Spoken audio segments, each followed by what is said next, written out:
स्वागत है दोस्तों आप सभी लोगों का मेरे YouTube channel show time shares में। आज हम बात करेंगे विजय देवरकोंडा की एक्शन थ्रिलर मूवी किंगडम के बारे में। शुरुआत करते हैं इनकी कहानी से। 1920 के दशक में ब्रिटिश काल के दौरान श्रीकाकुलम तट पर रहने वाले लोगों का एक समूह औपनिवेशिक ताकतों द्वारा क्रूर हत्याओं का शिकार हो जाता है। कुछ लोग श्रीलंका के पास एक द्वीप पर भागने में कामयाब हो जाते हैं। 70 साल बाद अपने भाई शिवा की खोई हुई यादों के परेशान एक पुलिस कांस्टेबल सूरी उसे ढूंढने की उम्मीद में एक गुप्त जासूसी मिशन पर जाने के लिए तैयार हो जाता है। उसकी यात्रा जिसे जाफना के दुर्गम तटों तक ले जाती है, जो अब तस्कर गिरोह के नियंत्रण में है। लेकिन नियति को कुछ और ही योजना थी, जो उसके उस समय से बहुत पहले ही लिखी जा चुकी थी। बात करें समीक्षा की तो जर्सी में अपनी भावनात्मक रूप से आकर्षक कहानी कहने के लिए मशहूर गौतम तिन्ना और नूरी किंगडम में भी कुछ ऐसी ही संवेदनशीलता लेकर आए हैं। हालांकि यह फिल्म एक्शन और काल्पनिक इतिहास से भरपूर एक व्यापक कैनवास पर आधारित है, फिर वह अपने भावनात्मक मर्म को कभी नहीं भूलती। किंगडम एक क्लासिक उद्धारक मिथक को दर्शाती है, जहां विस्थापित लोग अपने पूर्वजों के इस विश्वास पर अड़े रहते हैं कि एक दिन उनके प्राचीन ज्ञान के चिन्हों वाला कोई व्यक्ति उन्हें घर ले जाएगा। विजय देवरकोंडा ने अपने अकड़ को कम किया है और संयम, भावनात्मक गहराई और सुलगते गुस्से से भरपूर अभिनय किया है। सूरी के रूप में उन्होंने दुख और अनुत्तरित प्रश्नों का बोझ ढोते हुए एक व्यक्ति का प्रभावशाली चित्रण किया है। सत्यदेव के साथ उनके दृश्य फिल्म के सबसे प्रभावशाली क्षणों में से कुछ है। शिव के रूप में सत्यदेव ने अपनी स्वाभाविक अभिनय क्षमता का परिचय दिया है।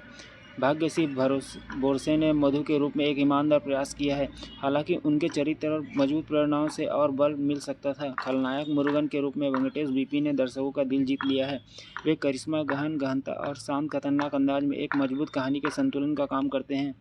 सहायक कलाकार जिसमें फौलादी संचालक जयप्रकाश के रूप में मनीष चौधरी, डराने वाली दिव्य बैरागी के रूप में अयप्पा शर्मा, सुगुना के रूप में रोहिणी ओडियप्पन के रूप में बाबूराज और अजीत कोशी, भूमि शेट्टी, रवि कृष्ण, नव्या स्वामी और महेश अचंता शामिल हैं, सभी प्रभाव छोड़ते हैं। फिल्म अपनी दृश्य और श्रव्य भाषा में उत्कृष्ट है। छायाकार गिरीश गंगाधरन और जोमन टी जान ने एक समृद्ध दृश्य पैलेट तैयार किया है, जो तटीय श्रीलंका के मनमोहक परिदृश्यों और उनके संघर्ष क्षेत्रों की मिट्टी से जुड़े कठोर वातावरण को दर्शाता है।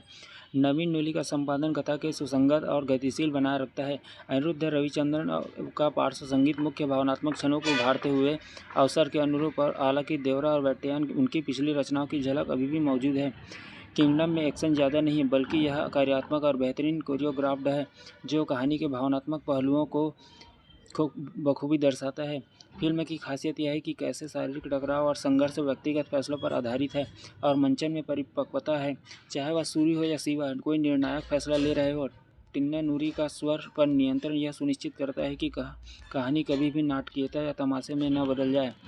किंगडम दिखाती वीरता या अतिरंजित टकराव के बारे में नहीं है, यह एक एक्शन ड्रामा है जो अपनी भावनात्मक गहराई को ताकत तलाशता है। यह विजय देवरकोंडा की अपनी पुरानी शैली में वापसी का प्रतीक है, जिन्होंने तीव्रता और संवेदनशीलता के बीच सही संतुलन बनाया है।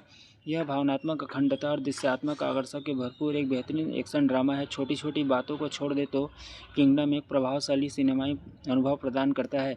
दोस्तों, ऐसे वीडियोस देखते रहने के लिए वीडियो को लाइक, शेयर और चैनल में नए हो तो चैनल को सब्सक्राइब जरूर करें।